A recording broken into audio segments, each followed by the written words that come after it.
Como já disse o pastor aqui, né? O título da nossa reflexão nessa noite é a alegria extraordinária pela superioridade do conhecimento de Cristo Jesus. Nós vamos falar um pouquinho sobre esse tema aqui, mas vamos também fazer a leitura do texto que está aqui no boletim, até porque não foi lido completo. Nós faremos a leitura então agora, que está em Filipenses, no capítulo 3, do versículo 1 ao versículo 10. Eu vou fazer a leitura e os irmãos irão acompanhando aí na exposição aqui. Meus irmãos, quanto às outras coisas, alegrai-vos no Senhor.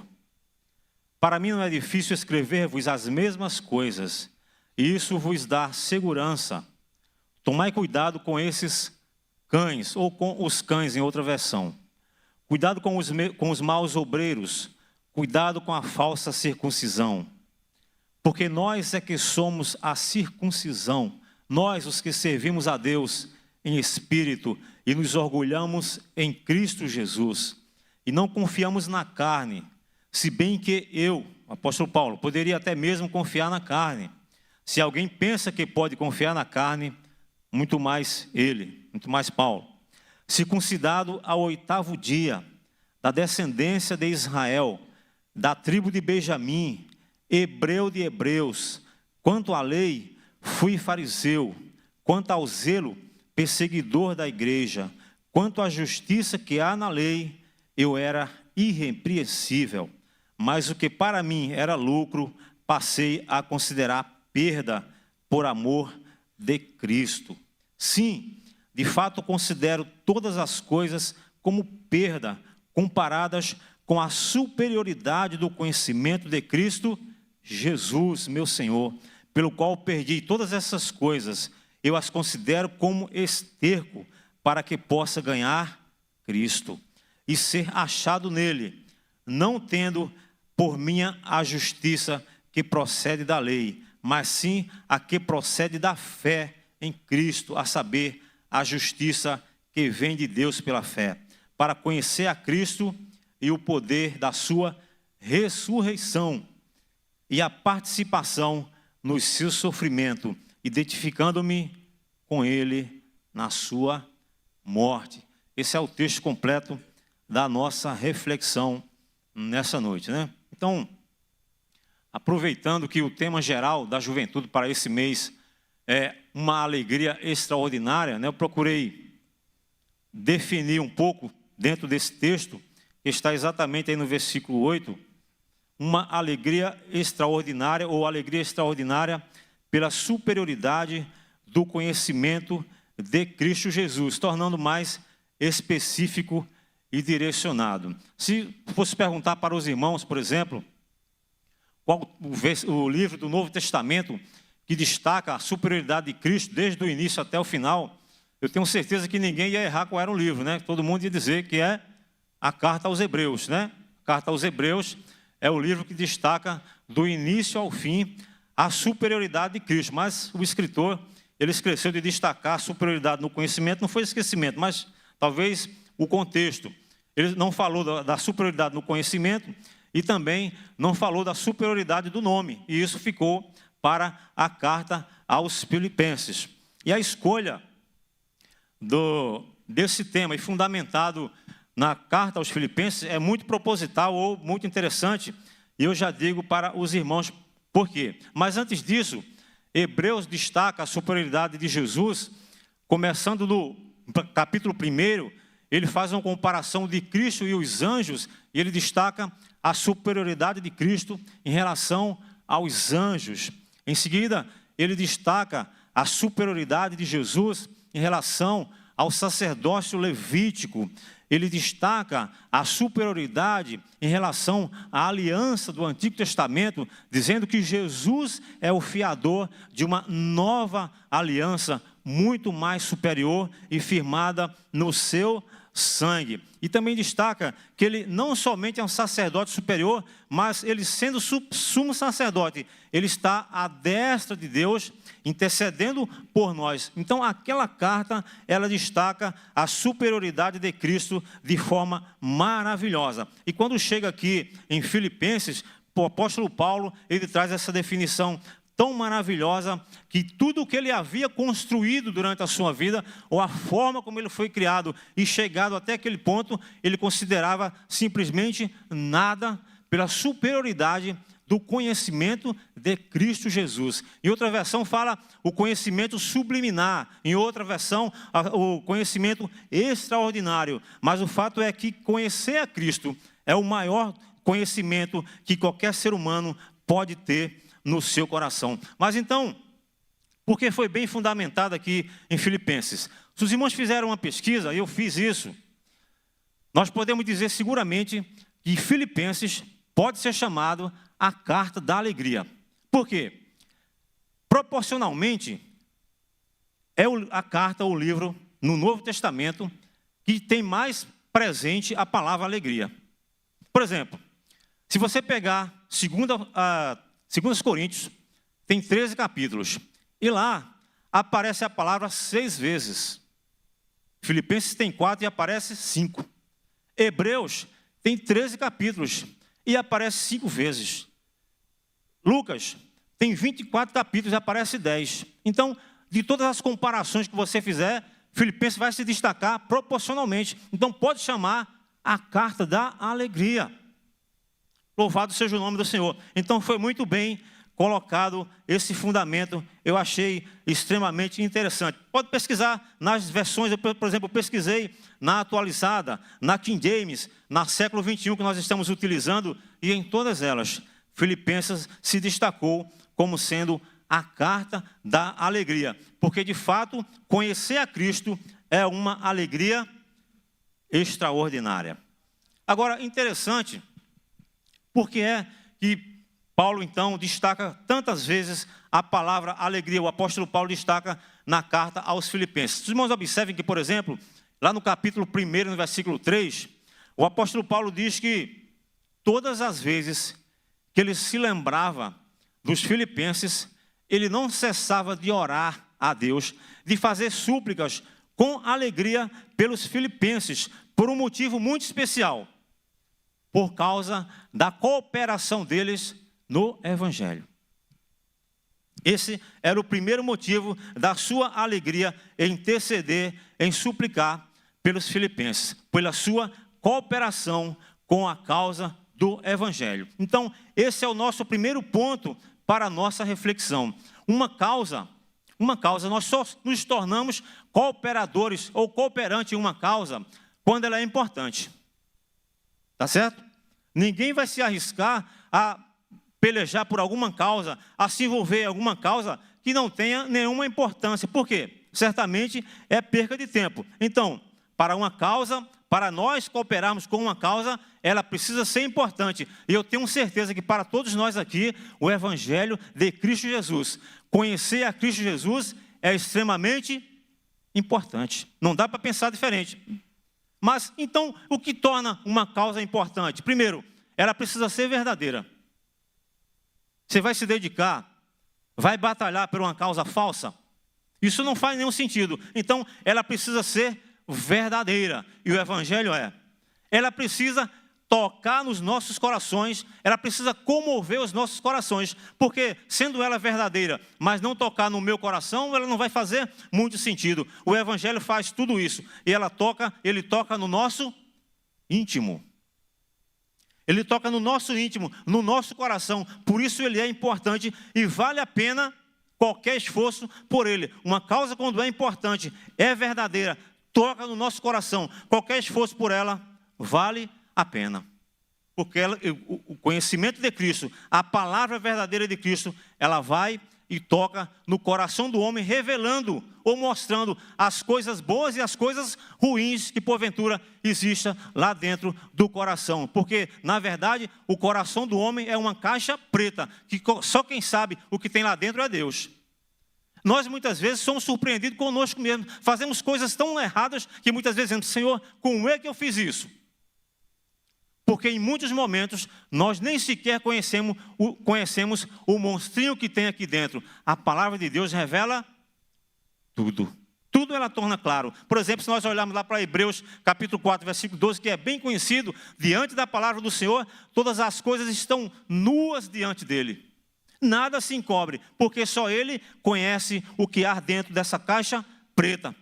Por exemplo, veja como o Evangelho de Cristo, como a palavra dele, toca no íntimo do coração do homem. Lá no capítulo 8 de João, nós temos aquela passagem da mulher que foi flagrada em adultério, né? E os judeus levaram, os fariseus levaram ela para Jesus e disseram, conforme a lei de Moisés, disseram, essa mulher foi flagrada em adultério. E conforme a lei de Moisés, ela deve ser apedrejada. Tu o que dizes? E Jesus, conhecendo muito bem os seus corações, e eles insistindo nessa pergunta, ele disse, aquele que dentre vós estiver sem pecado, que atire a primeira. Quantas vezes nós citamos esse texto, não é verdade? Aquele que está sem pecado, que atire a primeira pedra. E você pode verificar na continuidade do texto que foi saindo um a um. Todos foram embora, ficou somente Jesus e a mulher. Por que aconteceu isso? Porque a palavra que ele falou foi lá no íntimo. O Evangelho é verdadeiro porque ele vai lá no íntimo do coração. Ele revela tudo o que tem lá dentro. Portanto, ele é uma causa verdadeira e ele atende todos os requisitos. Segundo ponto interessante, que além de mostrar o que há dentro do nosso coração, ele mostra também que nós somos fracos.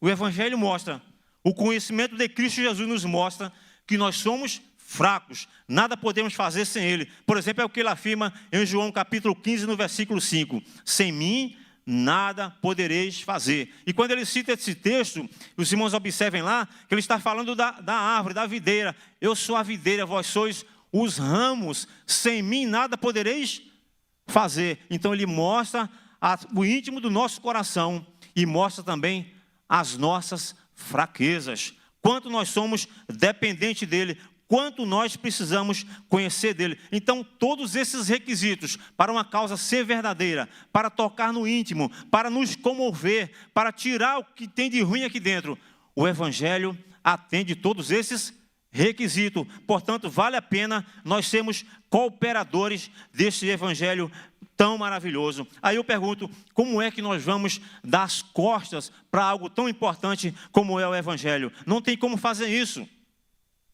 Aquele que, na verdade, dá as costas para uma causa tão importante, que não foi o caso dos filipenses. Na verdade, ele está desprezando o maior tesouro que qualquer um de nós pode ter no nosso coração. E por si mesmo, jamais ele alcança, somente e exclusivamente pela graça de Deus.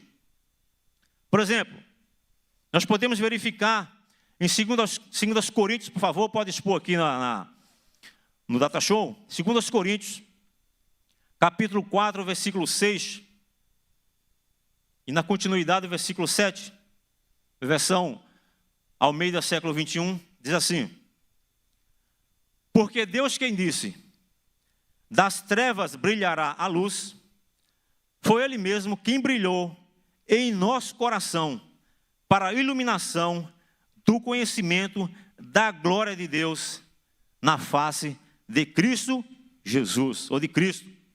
Temos, porém, esse tesouro em vasos de barro. Nós somos o vaso de barro, para que o poder extraordinário seja de Deus e não.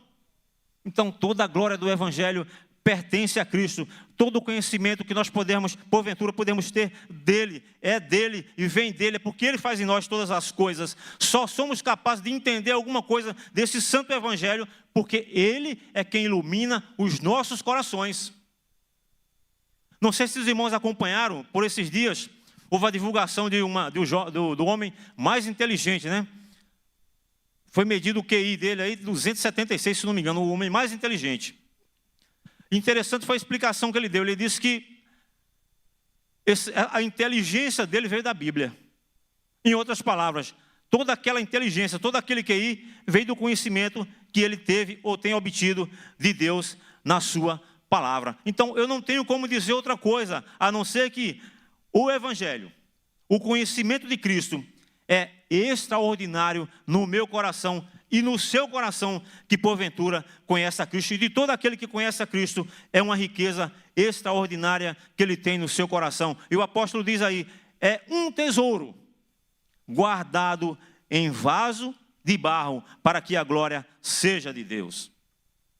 E é muito interessante, por exemplo, quando nós olhamos o capítulo 4 de Atos dos Apóstolos, no capítulo 3 tem aquela cura do homem, do paralítico, que ele está na porta do templo pedindo uma esmola, e ele olha para Pedro e João, que estão indo para a oração, e pedem uma esmola, e eles dizem, não temos prata e não temos ouro, mas o que temos, isso te damos, em nome do Senhor Jesus, levanta-te e anda. E diz lá o texto que aquele homem saltou, pulou e glorificou ao nome do Senhor Jesus, ao nome de Deus. Acontece que por esse feito tão importante que eles fizeram, não com o poder dele, mas com o poder de Deus, eles foram simplesmente proibidos de falar e de ensinar qualquer coisa a respeito do nome de Jesus.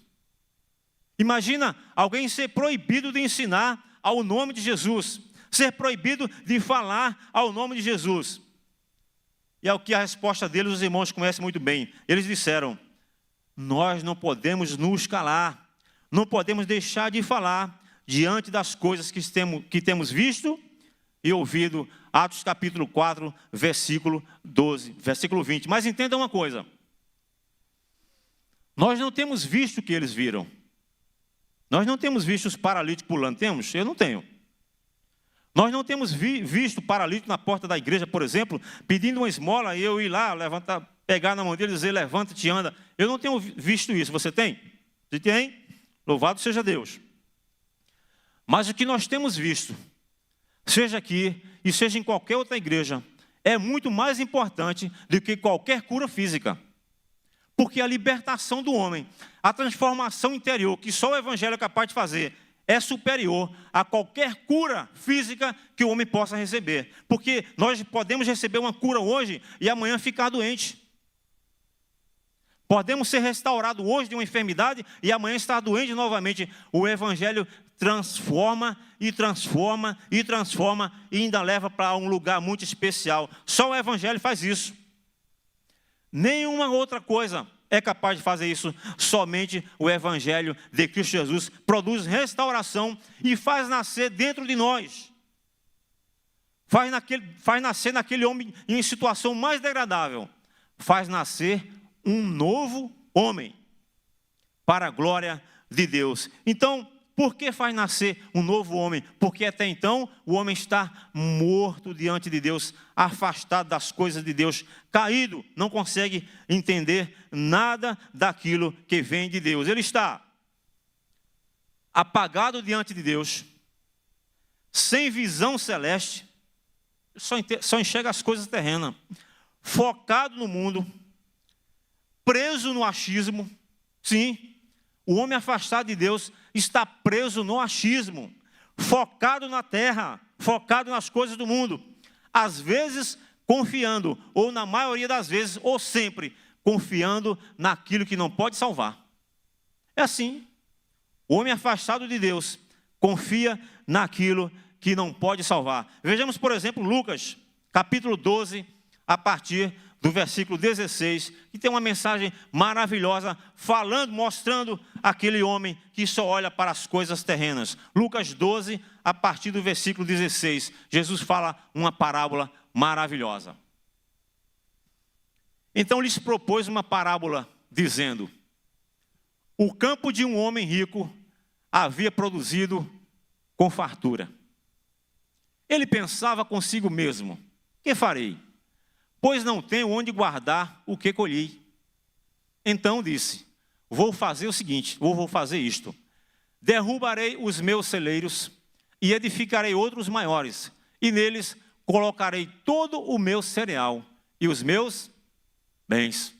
Então direi a mim mesmo, armazenaste muitos bens para vários anos. Descansa, come, bebe e alegra-te.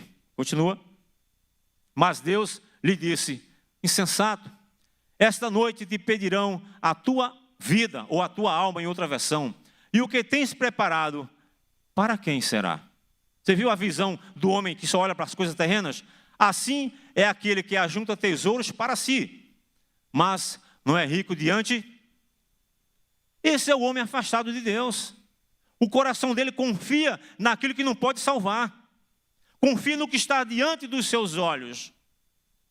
E bem-aventurado é aquele que tem o conhecimento de Cristo Jesus de forma extraordinária, como diz o apóstolo, porque a sua fé está alicerçada, por incrível que pareça, naquilo que ele não está vendo. Isso é um milagre.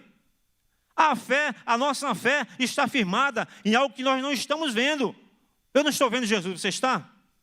Mas eu tenho certeza que ele existe. Você também tem, eu não duvido disso. Nós não estamos vendo, mas temos a certeza. Eu não estou vendo a pátria celestial, mas tenho certeza que ele existe. A fé nos assegura isso. É diferente daquele homem que é focado na terra. Só enxerga os bens materiais, só enxerga o que está diante dele. Cristo nos chama para uma outra visão, para uma outra dimensão. Somente o Evangelho é capaz de produzir transformação e libertar e fazer nascer um novo homem. Isso é superior a qualquer cura física.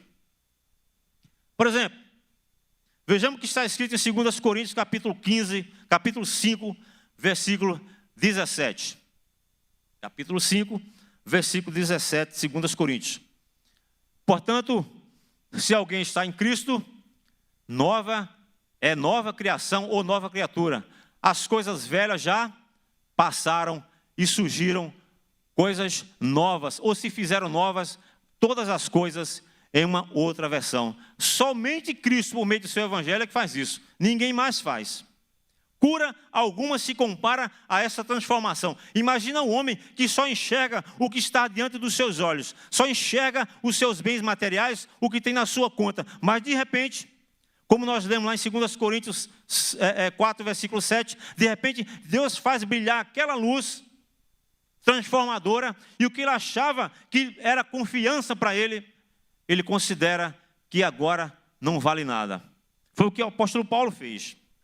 Então, isso é extraordinário. Só o Evangelho é capaz de fazer. Só o Evangelho é capaz de mudar, fazer aquele giro de 360 graus na vida do homem. Ele estava indo de 180, ele estava indo de uma direção, ele muda para outra, porque Cristo transforma, Cristo liberta, Cristo muda a nossa maneira de ver o mundo. Ele muda a nossa cosmovisão. O mundo perde importância quando nós conhecemos a Cristo Jesus.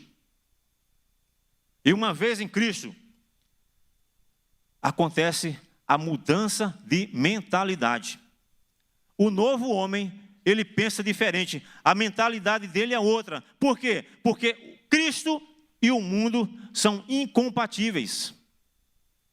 Cristo e o mundo são incompatíveis. O pensamento do velho homem e o pensamento do novo homem são incompatíveis. Não dá para os dois caminharem juntos. Não tem como. Veja, por exemplo, Mateus capítulo 6, no versículo 25, Jesus fala onde, porventura, o coração do homem esteja preso. Veja que texto forte que Jesus fala. Mateus capítulo 6, versículo 24.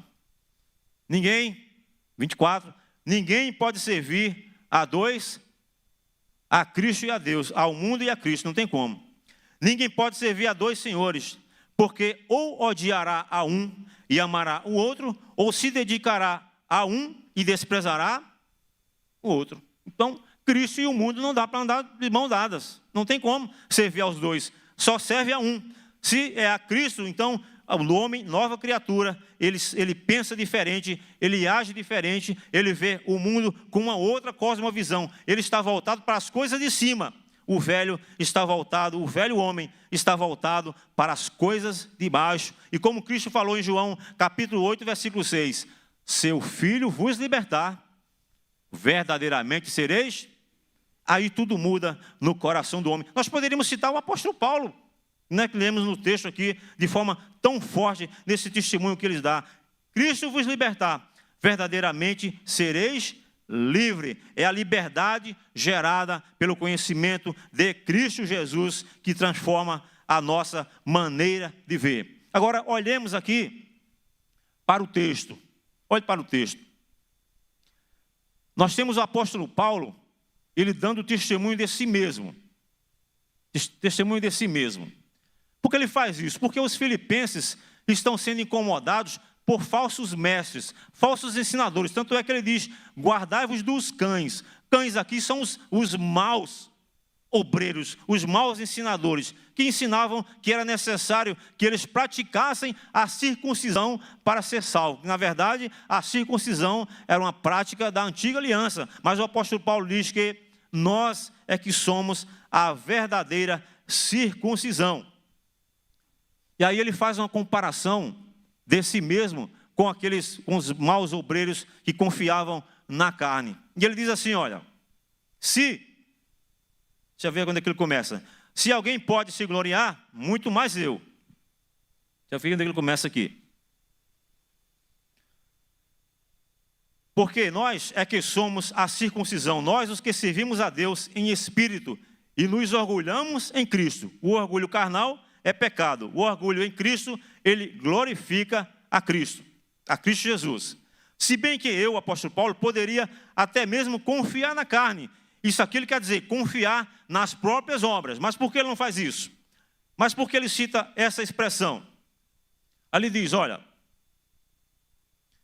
se alguém pensa que pode confiar na carne, muito mais eu, circuncidado no 8º dia, da descendência de Israel, da tribo de Benjamim, hebreu de hebreus, quanto à lei fui fariseu, quanto ao zelo foi perseguidor da igreja, quanto à justiça que há na lei, ele era irrepreensível, mas o que para mim era lucro, passei a considerar perda por causa de Cristo.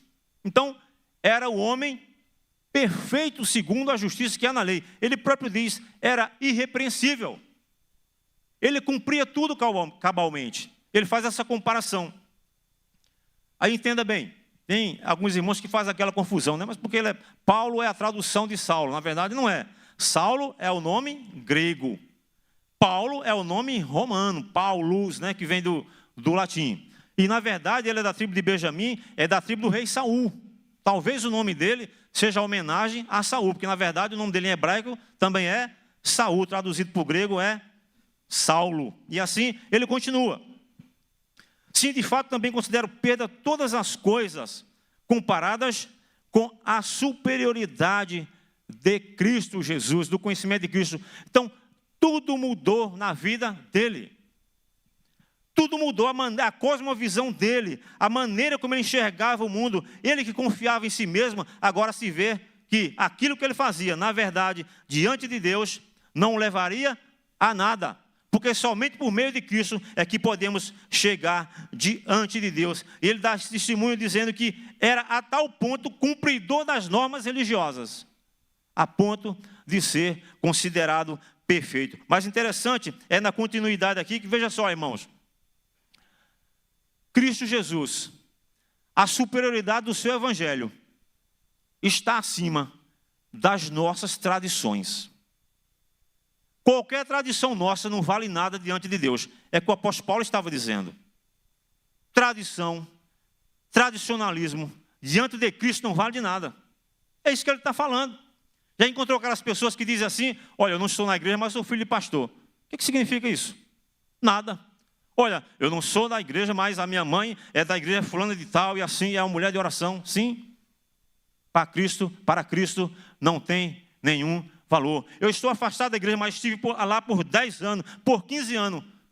Para Cristo não significa nada. Cristo é somente nova criatura em Cristo Jesus. Eu não estou, mas sou filho de pastor, sou filho de mulher de oração, sou filho de... Para Cristo não vale nada, somente ser uma nova criatura. E o conhecimento de Cristo Jesus nos liberta de todas essas coisas, inclusive dos nossos tradicionalismos, que é um perigo para muitos de nós, que às vezes nós pegamos Cristo e colocamos ele formatado dentro de uma caixa, como se para Cristo agir, ele tem que estar formatado naquele tradicionalismo. Eu quero dizer para os irmãos que isto é pecado. Isto é pecado. Cristo não está preso a tradicionalismo de nada, a tradição nenhuma. Cristo é Cristo. É Ele que nos liberta e nos transforma em novas criaturas. Tradicionalismo é uma forma de nós encararmos as coisas, olharmos e segundo o nosso tradicionalismo, achamos que aquilo é verdade. A graça de Deus é multiforme.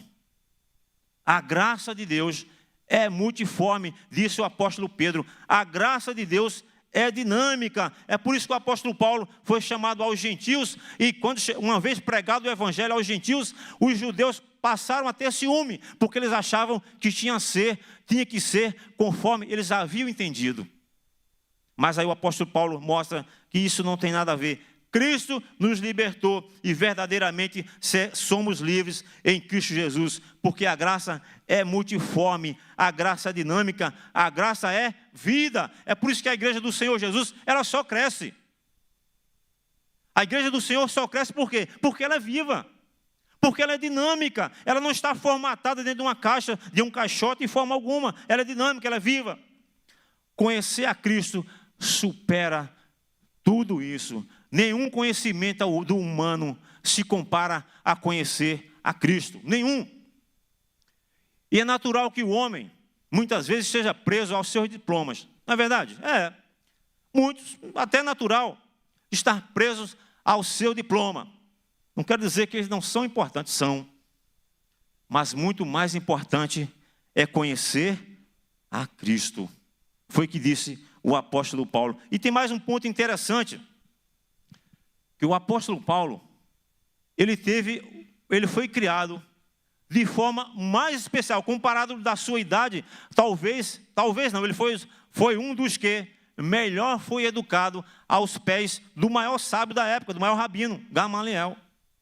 Mas tudo isso, ao comparar com Cristo, não serviu de nada. Ele considerou perda, ele considerou esterco pelo que ele havia conhecido de Cristo Jesus, que transformou a sua maneira de ver o mundo, a sua maneira de encarar o mundo. Agora veja que coisa interessante, quando chega lá, ainda no capítulo 3, lá no versículo 20, né? Isso é uma demonstração do que o Evangelho nos assegura e nos garante, para que possamos nos libertar da visão terrena e olhar para o que nos aguarda. Veja aí o versículo 20. Mas a nossa pátria está... Vamos ler todos juntos?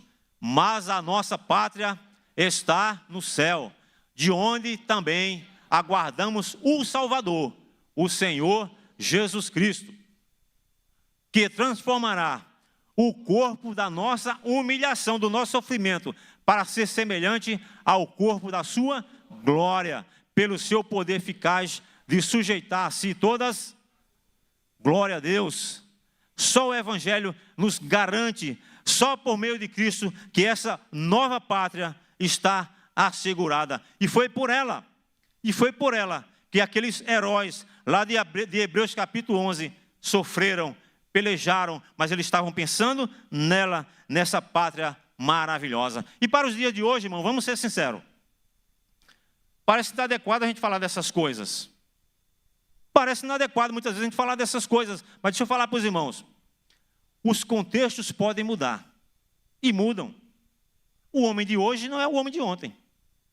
Os contextos mudam, mas deixa eu falar para vocês, para os irmãos. O Evangelho permanece o mesmo. As promessas de Deus permanecem a mesma. A garantia que Cristo nos oferece e nos assegura pela sua morte e ressurreição permanece a mesma, não muda. Não há contexto que faça mudar, de forma alguma, porque Ele é a nossa garantia, a nossa segurança. Esse é o Evangelho maravilhoso, que por graça de Deus nós cremos, por graça de Deus aceitamos e entregamos a nossa vida. O contexto muda, o Evangelho jamais. Então, conhecer a Cristo, irmão, conhecer a Cristo, não sei se tem algum visitante aqui não evangélico, conhecer a Cristo é o maior tesouro que qualquer homem pode ter no seu coração. Nada se compara a Ele. Os diplomas são importantes, mas muito mais importante é conhecer a Cristo. Muito mais importante é ter o coração transformado por Ele, é ter a visão de mundo mudada, é entender que as coisas daqui são passageiras, são daqui, ficarão aqui. Mas a nossa pátria, como foi lido, está lá em cima, de onde aguardamos o Senhor Jesus. E aí, além de tudo que Cristo nos garante, nós temos ainda lá no capítulo 2, no versículo 9, o pastor Brian destacou muito bem semana passada, é a superioridade do nome de Cristo Jesus. Olha, irmão, vou falar para vocês, não tem como a gente servir a Deus, pelo menos nessa compreensão, não tem como eu servir a Deus e não demonstrar alegria e motivação em servir, não tem como. Você sabe por quê? Porque Cristo só tem coisas maravilhosas. Olha para ele, olha que coisa linda. Por isso Deus também o exaltou. Isso é o apóstolo Paulo escrevendo aos Filipenses. Por isso, Deus também o exaltou. Não é isso porque ele já fala da humilhação lá atrás. Por isso Deus também o exaltou com soberania ou sobremaneira. E lhe deu o nome que está acima de qualquer outro nome. Não tem nome semelhante a Cristo. Para que ao nome de Jesus se dobre todo o joelho dos que estão nos céus, na terra e debaixo da terra. E toda língua confesse que Jesus Cristo é o Senhor, para a glória de Deus. Glória a Deus. Glória a Deus. Essa palavra, irmão, não tem como ler uma palavra como essa e não sentir alegria no coração, seja sincero. Porque o nosso coração é comovido com essa palavra, como essa. Então, alicerçado, convicto da certeza de Cristo Jesus, porque somente conhecendo a Ele é que somos libertos, convicto nele, é que nós devemos estar motivados e servindo a Deus com alegria. Esse é o meu desejo. E que porventura alguém aqui que não conheça Jesus, não conheça a grandeza desse evangelho, que o Espírito de Deus toque no teu coração nessa noite. Te dê esclarecimento, que Cristo faça, que Deus faça o que está escrito lá em 2 Coríntios 4, versículo 7, que o evangelho ilumine. Só a partir desse momento que a nossa visão muda para sermos motivados, empolgados com a fé e nos torne crentes vivos. Vivos, sim, porque o evangelho é isso. Porque Cristo, mais interessante, Cristo nos quer por completo, sem nos dividir com o mundo jamais, porque Ele é único e nos quer completamente para Ele. Cristo não tem concorrente. O mundo não é concorrente para Cristo, de forma nenhuma. Então, conhecendo esse Deus tão maravilhoso, Cristo nosso Salvador, não há nada que possa se comparar a Ele. Nada pode tirar a alegria de servir a Ele, a convicção de servir a Ele, de forma nenhuma, porque Ele é único. Só Ele transforma arrogantes em humildes. O Evangelho faz isso. Ele pega aquele homem arrogante, ruim, mas transforma. Não tem ninguém duro para Cristo. Tem para mim, tem para você. Para Cristo não. Quanto mais ruim, mais é ali que o Evangelho muda. Quanto mais duro, mais é duro para mim. Para Cristo não. Quem é que resiste a Cristo? Então, devemos estar, portanto, motivados em Cristo Jesus. E finalizando, como está aí em 2 Coríntios, capítulo 10, versículo 15. Versículo 5. Com esta convicção, 2 Coríntios, capítulo 10, versículo 5. Com esta convicção, alicerçada em Cristo Jesus. Veja o que o apóstolo Paulo diz. Destruímos raciocínios ou filosofias, em outra versão. Destruímos raciocínio e toda arrogância que se ergue contra o conhecimento de Deus, levando cativo todo pensamento para que obedeça a Cristo. Então não tem pensamento, não tem homem arrogante, não tem pensamento extraordinário, não tem homem mais pensador da história e por ele deve de forma alguma. Todos